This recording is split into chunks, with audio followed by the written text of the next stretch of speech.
Assalamualaikum warahmatullahi wabarakatuh. Ketemu lagi dengan saya Agus sebagai host dari Agus 16 Kadial. Di channel ini saya akan secara langsung menyampaikan konsep utama tema hari ini, yaitu kajian tentang ujian kehidupan yang akan dijelaskan secara langsung oleh Ustadz A.A. Mamerudin yang sudah saya record atau rekam secara langsung kajian dari Ustadz A.A. Mamerudin. Kalau begitu, selamat menyaksikan. Diuji dengan kebaikan. Tetapi boleh jadi yang hadir di sini ada yang diuji dengan bisyar, dengan keburukan. Anak bermasalah, rezeki seret, pasangan hidup bermasalah, kesehatan menurun, rezeki rasanya susah didapatkan itu. Nah, ada juga yang diuji dengan ini. Ya. Wa nablukum bisyarri wal khair. Nah, berarti teman-teman, sahabat-sahabat percikan iman yang sedang sakit, nah, itu diuji dengan suatu yang tidak enak. Yang usahanya seret, susah dapat nafkah, diuji dengan kekurangan harta itu.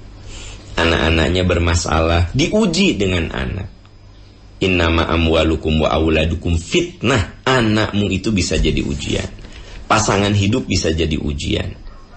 Nah, saat kita diuji dengan yang tidak menyenangkan, maka kalimat yang terucap adalah inna lillahi wa inna ilaihi raji'un. Allahumma ajirni fi musibati wa akhluf li khairan minha. Ya Allah, berikan pahala atas ujian yang Kau berikan, dan ya Allah, beri ganti dengan sesuatu yang lebih baik. Saudara-saudaraku tercinta, apakah kalimat innalillahi ini untuk suatu ujian yang sangat besar?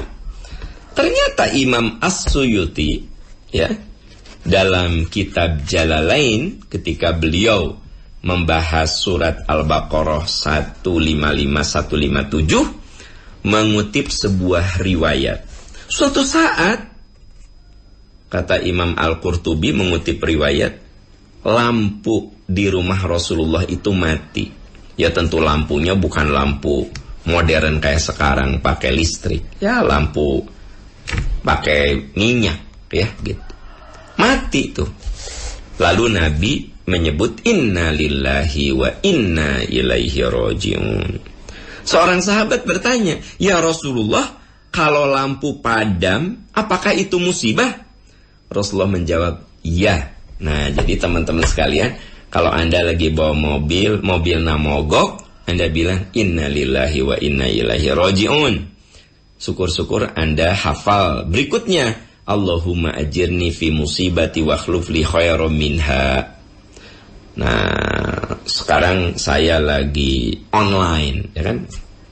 Kebayang nggak kalau lampunya mati, ya? Ya saya udah nggak bisa siaran lagi, nggak bisa online lagi, ya karena mati lampu. Apa yang harus saya ucapkan? Inna lillahi wa inna ilaihi raji'un.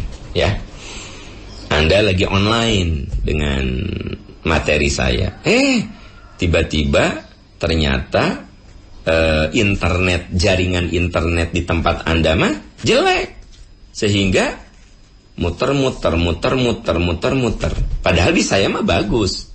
Anda yang jelek, maka Anda bilang inna lillahi wa inna ilaihi raji'un.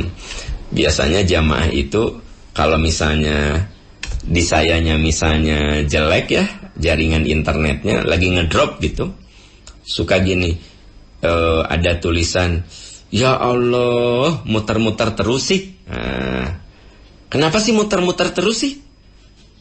Ucapan yang paling bagus bukan gitu, inna lillahi wa inna ilaihi raji'un. Kalau Anda merasa bahwa ya kok ini jalanan macet banget ya, padahal Anda dikejar waktu nganterin anak sekolah, atau dikejar waktu Anda janji sama orang untuk meeting, macet, Anda bilang inna lillahi wa inna ilaihi raji'un. Karena Rasulullah itu lampu padam saja beliau mengatakan inna lillahi wa inna ilaihi raji'un. Sahabat bertanya, ya Rasulullah, apakah padamnya lampu itu musibah? Ya, kata Nabi. Sesuatu yang membuat kamu tidak nyaman, maka Nabi menganjurkan untuk membaca inna lillahi wa inna ilaihi raji'un. Anda janji sama teman jam 10 pagi, ya, mau meeting, 10:30 belum datang juga. Anda bilang inna lillahi wa inna ilaihi raji'un. Ya jam 10:30 belum datang juga. Nah, jadi biasakan kalimat yang terucap dari lisan kita itu bukan memaki-maki jaringan. Ya naon sih muter-muter wae teh, lemot gini. Udah, keluarkan kalimat inna lillahi wa inna ilaihi raji'un. Allahumma ajirni fi musibati wa akhluf li khairan minha. Karena kan tidak ada yang sia-sia. Sekarang Anda mendengarkan materi tausiah secara online. Terus ternyata jaringannya ngedrop, sehingga Anda tidak bisa mengikuti secara utuh. Kan pahala mah dapat utuh sebenarnya, ya nggak? Pahalanya dapat. Sebut sajalah saya mau online nih, udah siap-siap segala macam, jaringannya benar-benar ngedrop. Saya juga nggak tahu kenapa nih. Namanya juga alat ya, ada saat mungkin ada kerusakan gitu. Saya akhirnya nggak online. Saya nggak ketemu dengan teman-teman. Tahu nggak? Kalau saya itu sudah dapat pahala. Anda yang berniat ngikutin, nah ya, kok Ustadz Aam teh di IG nggak ada, di YouTube nggak ada, Anda cari-cari, Anda sesungguhnya dapat pahala. Karena saya tidak siaran, tidak online itu bukan karena keinginan saya. Sayanya mau udah siap-siap. Dari sebelum subuh saya sudah siap-siap.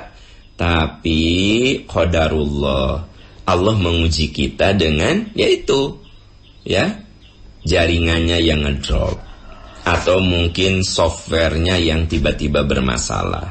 Maka ucapan yang keluar itu inna lillahi wa inna ilaihi raji'un. Nah, jadi kalau itu sudah terbiasa di lisan kita, maka tidak akan muncul kalimat sumpah serapah. Naon sih teh muter-muter wae? Kenapa sih ini teh muter-muter wae? Udah ganti dengan kalimat inna lillahi wa inna ilaihi raji'un. Teman-teman, jaringannya ngedrop ya, gitu. Muter-muter wae, muter-muter wae. Nah, gitu ya. Oke, teman-teman sekalian, Bapak Ibu sahabat-sahabat yang Allah muliakan. Nah, pertanyaannya, kenapa sih kalau kita ini kena musibah, kita membaca inna lillahi wa inna ilaihi raji'un. Semua milik Allah dan kembali kepada Allah. Mengapa kita mengucapkan hal itu? Mengapa? Karena ada jawabannya di surat Al-An'am ayat 59. Nah, di buku ini saya cantumkan. Lihat di halaman 170. Mengapa saat ditimpa musibah kita harus membaca doa inna lillahi wa inna ilaihi raji'un? Mengapa? Nah, ada jawabannya di surat Al-An'am ayat 59. Wa indahu mafatihul ghaibi la ya'lamuha illa huwa. Kunci-kunci semua yang gaib itu milik Allah. Yang gaib itu sesuatu yang akan terjadi, kita nggak akan tahu. Ya kan, yang akan terjadi pada diri kita 10 menit mendatang, setengah jam mendatang, 1 jam mendatang, sehari mendatang, kita kan nggak tahu. Wa indahu mafatihul ghaibi la ya'lamuha illa huwa. Semua kegaiban, jadi gaib itu sesuatu yang akan terjadi. La ya'lamuha, tidak ada yang tahu tentang sesuatu yang akan terjadi itu illa huwa, kecuali Allah subhanahu wa ta'ala. Karenanya kalau kita janji, kita bilang insya Allah ya. Paham? Nanti hari Sabtu Jangan lupa ya, ada pengajian di masjid jam 10 ya.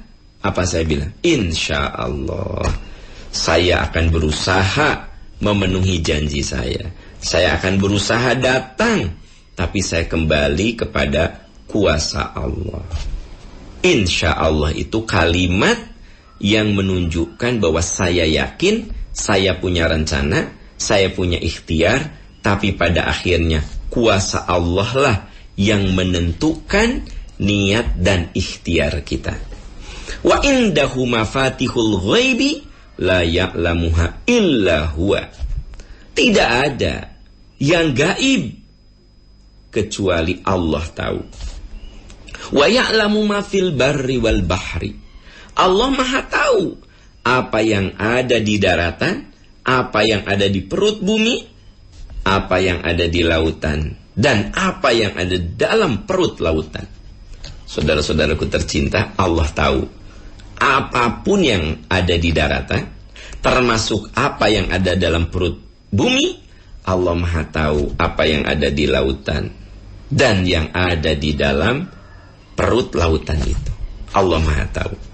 Wa ma tasqutu min waraqatin illa ya'lamuha.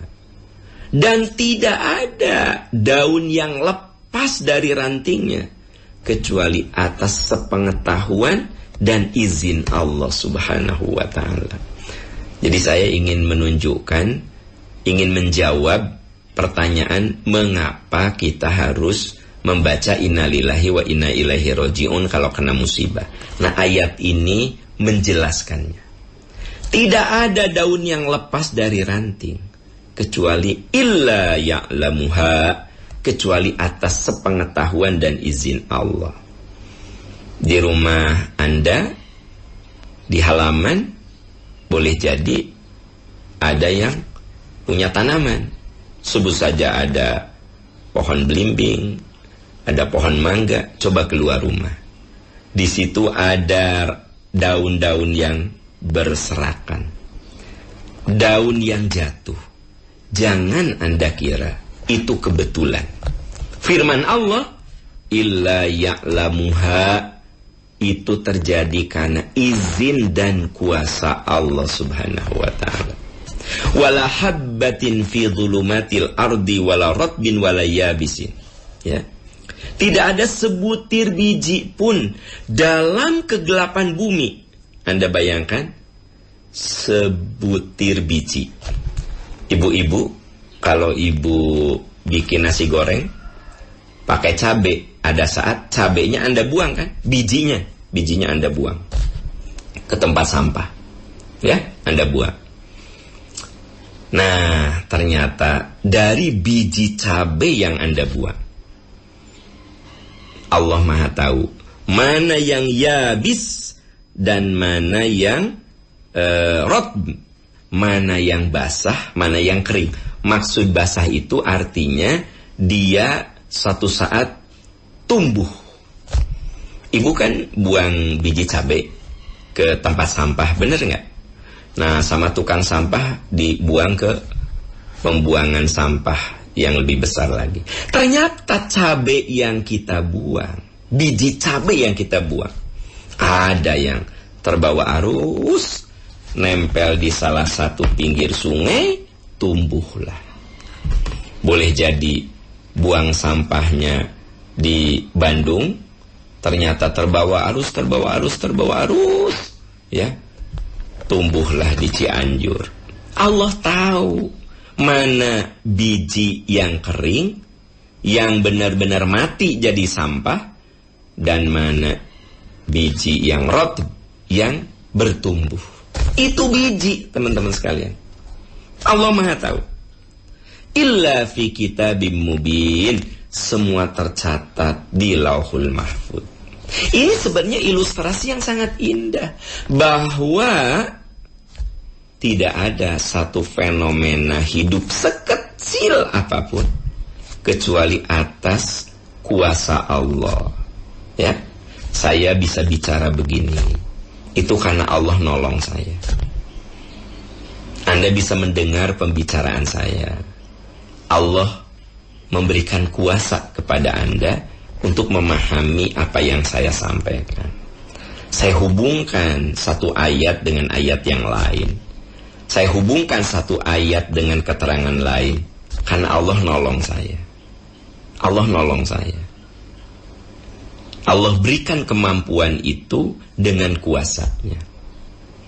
Makanya tidak ada suatu keberhasilan kecuali ada pertolongan Allah. Tidak ada satu musibah kecuali atas izin Allah. Karena itulah ketika kita mendapatkan sesuatu yang tidak menyenangkan, innalillah, semua milik Allah, wa inna ilaihi raji'un. Dan semua kembali kepada Allah. Allahumma ajirni, ya Allah beri hamba pahala atas yang terjadi pada diri hamba. Dan ya Allah, ganti dengan yang lebih baik. Engkau maha berkuasa atas segala sesuatu. Jadi saudara-saudaraku tercinta, kalau Anda jadi orang kaya, rezeki Anda itu gampang gitu ya. Tahu nggak? Allah menitipkan rezeki itu kepada kita. Buka kafe laku, ya. Buka bengkel laku, ya. Apapun usaha yang Anda buat, apapun usaha yang Anda buka, selalu sukses. Itu bukan karena 100% kehebatan kita. Yabsuqutur rizqa liman yasha. Emang Allah buka rezeki kepada yang Allah kehendaki sebagai ujian. Kalau ada orang yang baca buku apapun ngerti dia. Baca buku kata orang lain mah rumit, dia mah gampang, ngerti aja gitu loh. Terus kalau baca itu sekilas tek udah ada di memorinya. Gitu. Itu tuh karena Allah menitipkan ilmu pada orang itu. Sebaliknya ada orang yang baca buku sampai bukunya lecek, bukunya robek-robek, nggak paham juga. Wah, udah copot itu covernya itu, nggak ngerti juga. Belajar kesana kesini, ya segitu-gitu aja ilmunya. Allah menguji. Jadi saudara-saudaraku tercinta, tidak ada alasan bagi kita untuk menyombongkan diri. Karena semua atas kuasa dan titipan Allah Subhanahu wa ta'ala. Kenapa kita suka mengatakan Bismillahirrahmanirrahim? Saya ingin tanya, mengapa? Bismillah itu artinya dengan menyebut namamu, dengan kuasamu, dengan pertolonganmu. Bismillah, dengan nama Allah itu maksudnya dengan kuasa Allah, dengan pertolongan Allah yang maha pemurah, maha penyayang. Coba teman-teman, saya mau memulai ini. Saya bilang Bismillahirrahmanirrahim dalam hati saya. Kenapa? Saya bisa melakukan itu karena Allah nolong saya. Kita mau minum, Bismillahirrahmanirrahim. Sehingga saya bisa membedakan, Anda bisa membedakan mana kopi, mana teh, mana kopi yang pakai gula, mana kopi yang nggak pakai gula, mana teh yang pakai gula. Dan kita tahu level berapa gulanya. Lidah kita bisa merasakan karena Allah nolong kita. Bismillah, dengan namamu ya Allah, dengan kuasamu ya Allah, dengan kudratmu ya Allah, saya bisa minum dan menikmati minuman ini. Nah, jadi saudara-saudaraku tercinta, kalau udah gini mah kita tuh benar-benar bergantung 100% sama kuasa Allah Subhanahu wa ta'ala. Makanya Allah sangat murka kepada orang-orang sombong. Sombong dengan ilmunya, sombong dengan hartanya, pelit dengan hartanya. Ya. Jadi kalau orang pelit itu sebenarnya dia merasa hartanya itu karena kehebatan dirinya. Bukan, karena Allah menitipkan. Karena Allah menitipkan.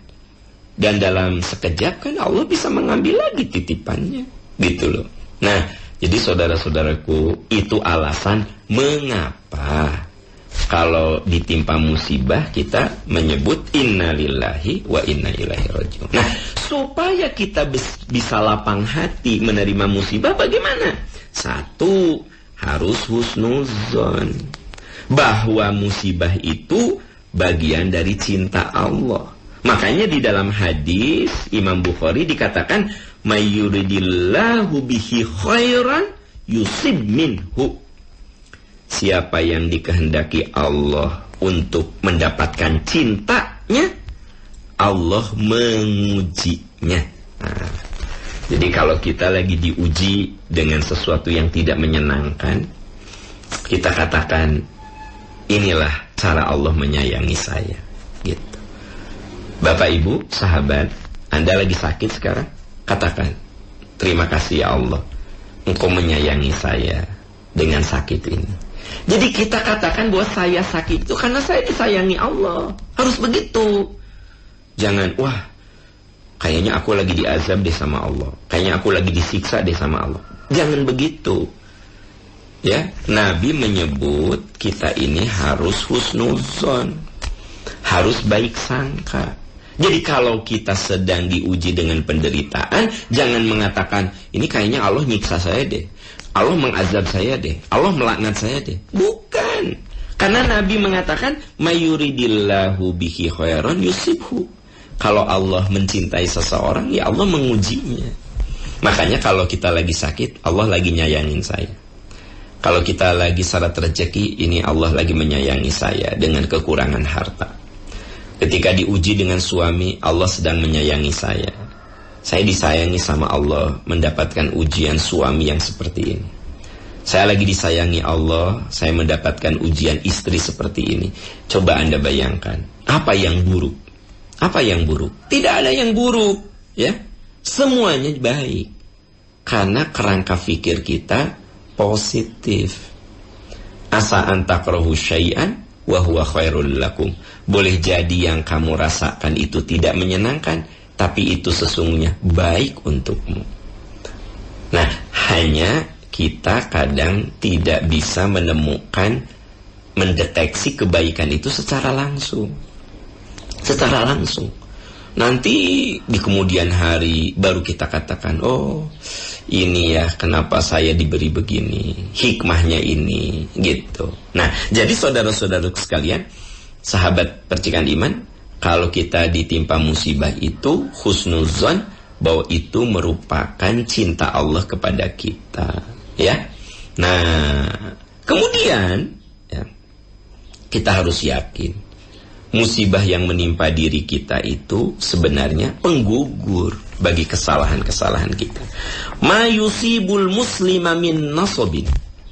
Tidak ada suatu yang menimpa kepada orang beriman min nasobin, ya, wala wasobin, wala hammin, wala huznin, wala adhan, wala ghammin, hatta syaukati yushakuha illa kaffarallahu biha min khotoyahu. Saya cantumkan di sini hadisnya. Seorang muslim yang tertimpa penderitaan, kegundahan, kesedihan, ya, kita kan ditimpa kekecewaan, kesedihan, kegundahan, gitu, kesakitan, adzan, rasa sakit, huznin, rasa sedih, hamin, rasa gelisah, wala ghammin, ya, risau, galau, ya. Bahkan sekiranya ada duri yang menusuk kita, kita tertusuk duri, illa kaffarallahu biha min khotoyahu. Sungguh itu semua penggugur bagi kesalahan-kesalahan. Jadi kalau kita ditimpa musibah, kita katakan, beginilah cara Allah menyayangi saya, beginilah cara Allah menghapuskan dosa-dosa saya, gitu kan. Kalau udah gitu enak, indah kan. Coba teman-teman sekalian, jadi kita bukan hanya mengatakan innalillahi wa inna ilaihi rajiun, tapi paradigma berpikir kita juga menyertai kalimat itu. Tidak sedikit orang bilang innalillahi wa inna ilaihi rajiun tapi ngedumel, innalillahi wa inna ilaihi rajiun tapi berontak, ya. Itu karena cara berpikirnya yang tidak sejalan dengan kalimat innalillahi itu. Jadi harus sejalan, yaitu apa? Bahwa tidak ada musibah yang menimpa diri kita kecuali atas kuasa Allah. Tidak ada musibah yang menimpa diri kita kecuali itulah cara Allah mendewasakan kita. membuat kita lebih bijaksana menghadapi hidup.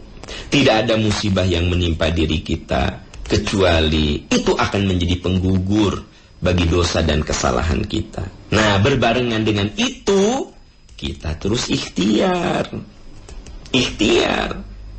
Kenapa? Fa inna ma'al usri yusra, inna ma'al usri yusra. Fa idza faragta fansab wa ila rabbika farghab. Nah, ini yang tidak boleh dilupakan. Setelah sulit bakal ada mudah. Setelah sulit bakal ada. Jadi sesuatu yang sulit kalau kita jalani dengan proses waktu, kita akan adaptasi dengan kesulitan itu. Dan terus berikhtiar. Fa idza faragta fansab.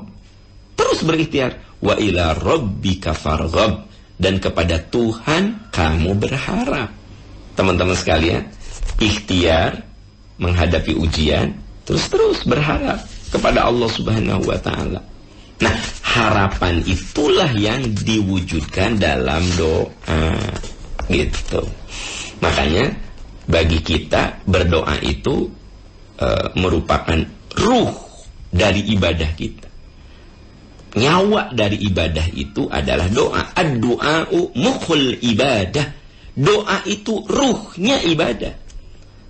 Berarti setiap ibadah itu ada doa. Anda sholat ada doa. Benar nggak? Anda haji ada doa. Kita puasa ada doa.